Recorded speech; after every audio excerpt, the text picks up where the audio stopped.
जय हिंद एवरीवन। कैसे सभी लोग? आई होप बढ़िया होंगे, स्वस्थ होंगे, मस्त होंगे, अपनी पढ़ाई में भी व्यस्त होंगे। आज हम लोग करने वाले हैं अपने कैब सीरीज का पार्ट नंबर 18 और जिसमें हम लोग कर रहे होंगे अपने एंडेड 2016 के सेकेंड वाले एग्जाम में जो भी सिनोनिम पूछे गए उन सिनोनिम्स को हम लोग कर रहे होंगे। ओके। हाँ, मेरी वॉइस हो सकता है थोड़ी सी लो हो या फिर थोड़ी सी आउट ऑफ द बॉक्स लग रही हो या फिर अलग लग रही हो due to health issues. Okay, living that, उसके पहले एक बात बता देते हैं कि भाई 1 से लेकर 17 पार्ट तक अगर आपको देखना है, क्योंकि पास्ट वीडियोज में जो भी आज वर्ड आने वाले हैं वो सभी हम लोग कहीं ना कहीं कर चुके हैं। एक दो नए वर्ड आते हैं, बाकी सब हम लोग कर चुके होते हैं। तो 1 से 17 तक अगर पार्ट आपको देखने हैं तो नीचे डिस्क्रिप्शन बॉक्स में आप देख सकते हो। एनडीए इंग्लिश PYQ सीरीज आपको मिल रही होगी। एनडीए इंग्लिश PYQS सीरीज आपको दिख रही होगी। उस सीरीज से आप पूरे पार्ट्स देख सकते हो और पहले के भी वर्ड्स तो हमने करा रखे वो भी आप देख सकते हो। इन सब चीज़ों को आगे छोड़ते हुए हम लोग बढ़ते हैं। पहला वर्ड हम लोग पास दे रखा हॉस्पिटैलिटी। अब बताओ, ये वाले वर्ड हमने करा रखा ना, एंडेड 2021 में पूछा गया था ना ये। हॉस्टिलिटी, हॉस्पिटैलिटी ऐसे कुछ वर्ड थे जो हमने सभी एक्सप्लेन किए थे। हम लोगों के पास सेंटेंस ऐसा दे रखा, hospitality is a virtue of for which the natives of the east in general R highly admired. Admired का मतलब क्या होता है? प्रशंसा करना, प्रेज्ड, बता चुके बहुत बार, है ना। एडमायर का मतलब प्रेज करना। ओके। अब हॉस्पिटैलिटी एक ऐसी क्वालिटी है किनकी? नेटिव्स ऑफ ईस्ट, ईस्ट के साइड में, जो अर्थ के ईस्ट साइड में रहते हैं, नॉर्मली हम लोगों को कहा जाता है।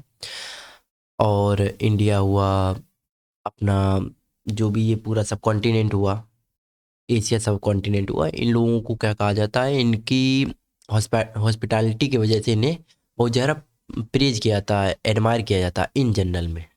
और हम लोग अपने कल्चरल बिहेवियर की वजह से वैसे भी जाने जाते हैं। इतना अच्छा हम लोग कल्चरल कहा जाता है, अतिथि देवो भव, इसलिए और ये लाइन लिखी गई है। चलिए, अब हम लोग इसका सेंटेंस पढ़ लिया है तो अब हम लोग समझ चुके होंगे कि हॉस्पिटैलिटी का मतलब क्या होता है। हॉस्पिटैलिटी का मतलब होता है गुड बिहेवियर, गुड बिहेवियर, या फिर हम लोग जिसे बोलते हैं जेनरसिटी, जेनरस बिहेवियर, है ना।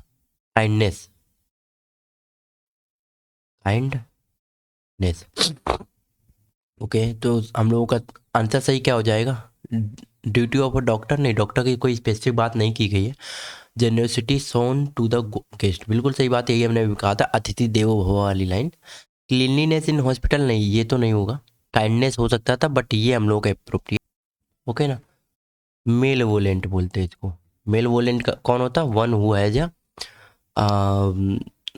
Has a mind to harm you, है ना, या फिर हार्म एनीवन, किसी भी व्यक्ति को नुकसान पहुंचाने वाले व्यक्ति की अगर कुछ सोच निकाली जाए तो वो होती मेल वोलेंट सोच, है ना। ओके, आगे बढ़ते हैं। अगला हम लोगों को दे रखा है क्या? House rent in cities like Mumbai और Delhi has risen to astronomical figures beyond the reach of even high salaried people. क्या कहा गया कि जो अभी हाउस रेंट है, जैसा कि जनरल बात कहा जाता कि 40 से 50% जो मुंबई या दिल्ली साइड, बेंगलोर साइड लोग रहते हैं, उनकी 40% जो इनकम होती है वो सिर्फ हाउस रेंट में ही जाती है। इतने महंगे घर हो गए उधर।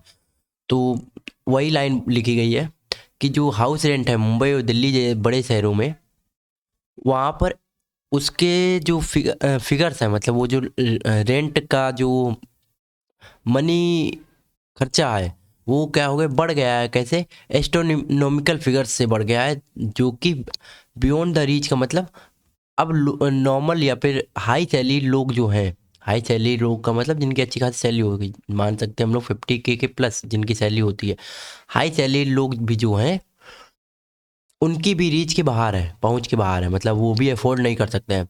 अब देखो, एस्ट्रोनॉमिकल की तो नॉर्मल सी बात है, एस्ट्रोनॉमिकल का रिलेशन आप एस्ट्रोनॉमी से ही निकालोगे।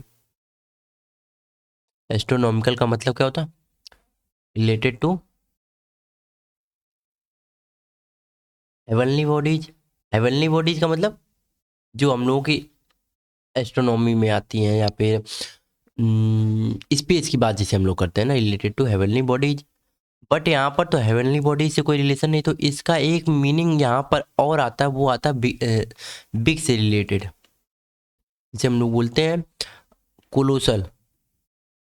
हम बता चुके हैं ह्यूज, बड़े अमाउंट में हम लोग इसको बोलते हैं, तो क्या हो जाएगा? प्लेनेटरी नहीं, ये तो होगा नहीं। कमर्शियल, कोई इलॉजिकल का भी तो इलॉजिकल ऑप्शन भी इलॉजिकल ही है यहाँ पर। एक्स ऑर्बिटेंट हो जाएगा। एक्स ऑर्बिटेंट का मतलब होता बिग, एक्स ऑर्बिटेंट का मतलब होता ह्यूज, जिसे हम लोग बोलते हैं मैमथ। मैमथ हमने बताया था एक बड़ा जानवर होता था, डबल मैमथ। एक बड़ा जानवर होता है, उसके नाम की वजह से और हम लोग इसको मैमथ बोलते हैं। Okay, immense. और भी अगर जो भी हमने बता रखे हैं वर्ड्स, आप लोग कमेंट में लिख सकते हो, इससे आपका भी रिवीजन हो जाएगा और हमको भी थोड़ी सी कनेक्टिविटी फील होगी। ओके, चलिए आगे चलते हैं। अगला है appropriate technology holds the key to a nation's development. Okay, तो हम लोगों का वर्ड है एप्रोप्रिएट। अब एप्रोप्रिएट वर्ड हम करा चुके हैं ऑलरेडी। अगर आपने 1 वर्ड सीरीज या फिर 5 में हमने 30 वर्ड वाले जो हमने सीरीज कराई थी, उसमें हमने कराया था वर्ड एप्रोप्रिएट का मतलब क्या होता है? उचित, हम लोग इसको हिंदी में बोलते हैं, उपयुक्त या फिर उचित बोलते हैं, जिसे हम लोग बोलते हैं रिलीवेंट। एक वर्ड और आता है इसका, जर्मेन, सिनोनिम में आता है, याद रखना, जर्मेन। एप्ट, एप्ट का मतलब भी होता है जो उचित हो, जो रिक्वायर्ड हो।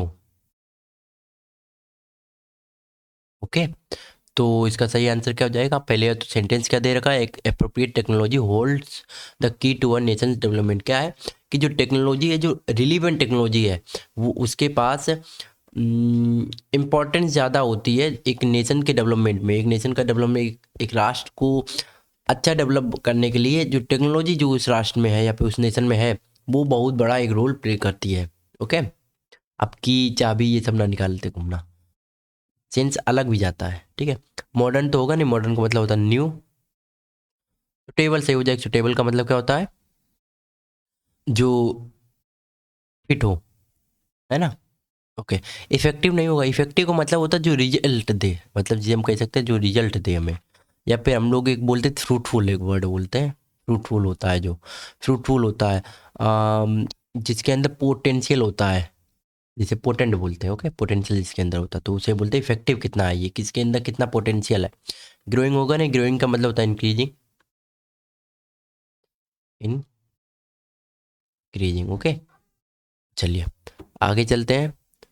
वर्ड दे रखा, it he was enamoured of his own golden voice. He was, he was enamoured of his own golden voice. अब इनेमर्ड वर्ड हम लोगों को दे रखा है करने के लिए, he was enamoured of his own golden voice. Okay, तो सेंटेंस में कुछ ऐसा दे रखा है कि वह इनेमर्ड था अपने ही गोल्डन वॉइस का, अपनी सुरीली आवाज़ का, है ना। तो अपनी सुरीली आवाज़ का आदमी क्या होगा? दीवाना होगा। अब इसका जो इनेमर्ड का मतलब होता है, इनेमर्ड का मतलब होता है फोन्ड ऑफ,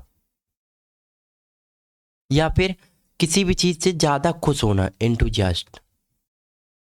अपनी कहते हैं ना क्या, मुंह में अपने मुंह में या मिट्ठू बनना वाली आदत, वही वाली। तो इनेमर्ड का मतलब होता है अपनी ही अपनी किसी भी चीज़ का या फिर किसी की भी दूसरी चीज़ का। सिर्फ इनेमर्ड का मतलब बता रहे, सेंटेंस का मतलब नहीं बता रहे कि फोन्ड ऑफ होना या फिर उस चीज़ से बहुत खुश होना। तो इनेमर्ड का मतलब हो गया ये। अब हम लोग को ऑप्शन पे आता, तो वो अपनी खुद की सुरीली आवाज़ का से खुश था या फिर बहुत ज़्यादा एक्साइटेडमेंट था, ऐसे भी कह सकते हैं। तो वेरी फॉन्ड ऑफ हो सकता है भाई। कंसर्न विद तो नहीं होगा, कंसर्न विद तो नहीं होगा। कंसर्न विद का मतलब जिसे उस चीज़ से मतलब हो, रिलेटेड विद कह सकते हैं, या फिर चिंता में होता है, वरीड अबाउट, रिलेटेड विद या फिर worried about, worried. Okay, obsessed with, हाँ ये सही। ऑप्स कहते हैं ना, हमें हमें हमें इस चीज़ से ऑब्सेशन है, हमें इस चीज़ से ऑब्सेशन। ऑब्सेशन का मतलब होता है बहुत ज़्यादा या फिर एंथुजियास्ट होना उस चीज़ से। ओके, और इम्ब्यूड विद नहीं, इम्ब्यूड का मतलब तो भाई इम्ब्यूड एक अच्छा वर्ड है। इम्ब्यूड का मतलब देखो ऐसा होता है कि इसका मतलब होता है फील्ड होना, फील्ड विद समथिंग। अब ये समथिंग जो है ना, ये एब्स्ट्रैक्ट नाउन होता है। ये फीलिंग हुई, हो सकता है इमोशंस हुए, आइडियाज हुए। तो कोई भी चीज़, किसी ऐसी कोई भी चीज़ जो कि भरी हो, मान लो हमने कहा my my desk my desktop was filled with love, या फिर इम्ब्यूड विथ लव। तो हम क्या कहेंगे, अब लव तो कोई फिजिकल चीज़ तो है नहीं, है ना, एब्स्ट्रैक्ट नाउन है। तो अगर अब हम कहेंगे कि हमारे जो लैपटॉप है या फिर हमारा जो पीसी है या फिर हमारा डेस्कटॉप है, उस वो पूरा फिल है किस चीज़ से, लव से। तो लव एक टेक नाउन है, तो वहाँ पर इम्ब्यूड विद आएगा। ओके, समझ गया। और वेरी फॉन्ड ऑफ तो नहीं होगा, क्योंकि अच्छा एक चीज़ और बता देते, फॉन्ड के साथ ऑफ आता है फिक्स्ड प्रपोजिशन में, और एक आता है फॉन्डनेस। फॉन्डनेस फॉर होती है, ठीक है, फॉन्डनेस के साथ फोर आता है, फिक्स्ड प्रपोजिशन आता है फिर, याद रखना। चलिए ये वाला अच्छा वर्ड था, तो हम इसको थोड़ा सा मार्क कर देते हैं। ओके, ये अच्छा वर्ड था। आगे आते हैं। ओके, ये आखिरी वर्ड हम लोगों का होने वाला है। Some journalists are guilty of indulging in yellow journalism. अब येलो जर्नलिज्म का मतलब क्या होता है, देखो।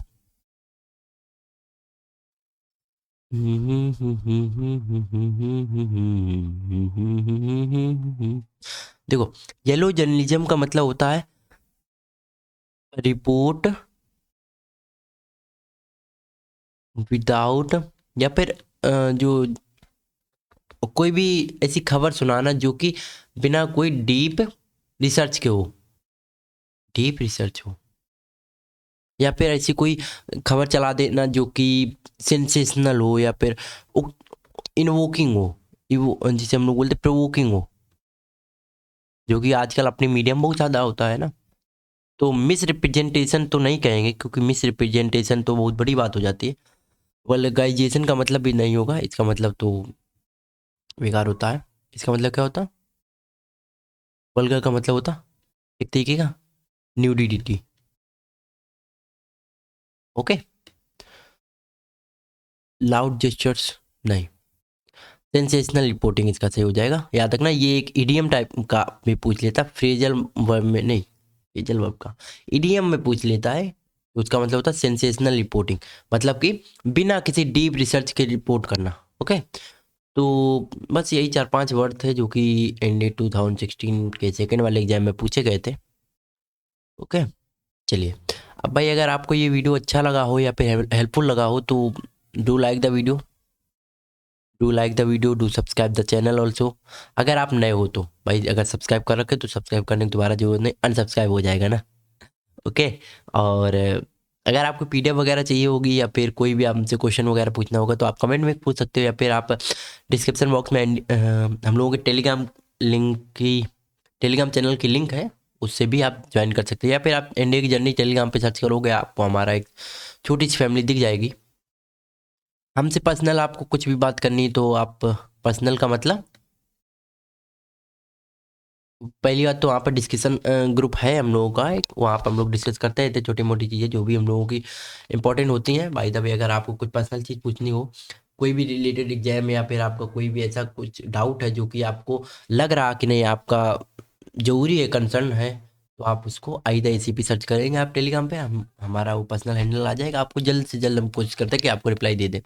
ओके, चलिए मिलते हैं फिर नए वीडियो में। और कल की वीडियो हम लोग कर रहे होंगे अपने एनडीए 2016 के फर्स्ट वाले एग्जाम में जो भी सिनोनिम पूछे गए हैं। चलो, और ऐसी साइंस और, हाँ हाँ, साइंस और मैथ की भी पूरी ऐसी हमने प्लेलिस्ट बना रखी, जो कि PYQS सेशन के ऊपर ही है पूरा। एक भी चीज़ प्रीवियस ईयर क्वेश्चन के हटके नहीं हम करते हैं, क्योंकि हमें पता है कि एग्जाम में जो आने वाला है वो प्रेडिक्ट नहीं कर सकते, बट जो आ चुका है उसके हिसाब से हम लोग कुछ काम कर सकते हैं।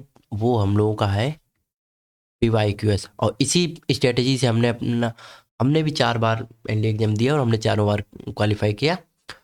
तो भाई कुछ तो चीज़ें हमें पता चली होंगी ना, वही चीज़ें आपको बताने की कोशिश करते हैं। तो अगर आपको वो भी अच्छा लगता है कि आप साइंस और मैथ की भी चीज़ें देखना चाहते हो, लॉजिकल लॉजिकल तरीके से पढ़ना चाहते हो तो नीचे आप डिस्क्रिप्शन बॉक्स में देखो कि साइंस और मैथ की भी आपको सीरीज मिल जाएगी। ओके, चलो मिलते हैं फिर नए वीडियो में, तब तक के लिए थैंक्स फॉर वॉचिंग।